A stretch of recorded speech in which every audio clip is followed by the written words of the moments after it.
বাঙালি শ্রেষ্ঠ উৎসব তো বটেই, পাশাপাশি দুর্গাপুজো বাংলার আপামর মানুষের মিলনের প্রতিচ্ছবি। পূর্ব মেদিনীপুরের স্বনামধন্য প্রতিমা শিল্পী নূর মোহাম্মদ বলেন একথা।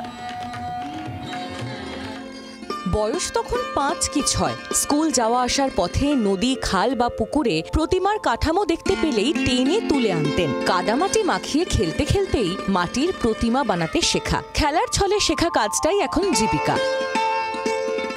হলদিয়ার আন্দুলের বছর ৫৮ প্রতিমা শিল্পী নূর মোহাম্মদ চৌধুরী। স্ত্রী, সন্তান, নাতি নাতনি নিয়ে ভরা সংসার, সবাই ঠাকুর গড়ার কাজে যুক্ত। কিন্তু জীবনের শুরুর দিনগুলোয় বেশ কিছু বাধার সম্মুখীন হতে হয় নূর মোহাম্মদকে। কিন্তু তার ইচ্ছে শক্তির কাছে হার মানে সবকিছুই। আমি প্রাইমারিতে পড়তে পড়তেই কাদামাটি নিয়ে খেলতে খেলতেই প্রতিমা তৈরির কাজটা শুরু করি। এরপরে বাড়ির পাশাপাশি গ্রামে, বারবাজিতপুর গ্রামে ঈশ্বর রাধাকৃষ্ণ সামন্তর কাছে গিয়ে কাজ শিখি।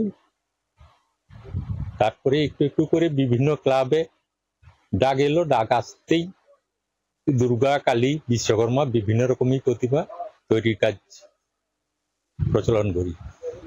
প্রথম প্রথম তো একটু বাধা ছিল, এখন তো আর ওসব বাধার কিছুই কারণ নেই। কারণ প্রত্যেক ক্লাবে, প্রত্যেক গ্রামের অনুষ্ঠানে হিন্দু মুসলিম মানে মিলিয়ে মিশেই হচ্ছে পুজো করে। প্রতিমা গড়ার কাজে নূরের পাশে ছিলেন স্ত্রী ও ছেলে। সারা বছর ধরে বিভিন্ন দেবদেবীর মূর্তি গড়লেও বাঙালির শ্রেষ্ঠ উৎসব দুর্গাপুজোয় চাপ বাড়ে। তাই পরিবারের সকলে মিলেই হাল ধরতে হয়। 15-16 বছর বয়স থেকে বাবার সঙ্গে কাজে এই কাজে যুক্ত আছি। পড়াশুনো যা বন্ধ করছি তখন থেকে এই কাজে যুক্ত। যেমন টুকিটাকি একটু বলে এরকম একটা ঠাকুর করিস কেন, এরকম টুকিটাকি হতো না। এখন আর ওসব কিছু নেই। এখন বন্ধু বান্ধব বহুত, সব হিন্দু মুসলিম সব রকম বন্ধু বান্ধব এখন বহুত, সবাই এখন খুব সহযোগিতাও করে।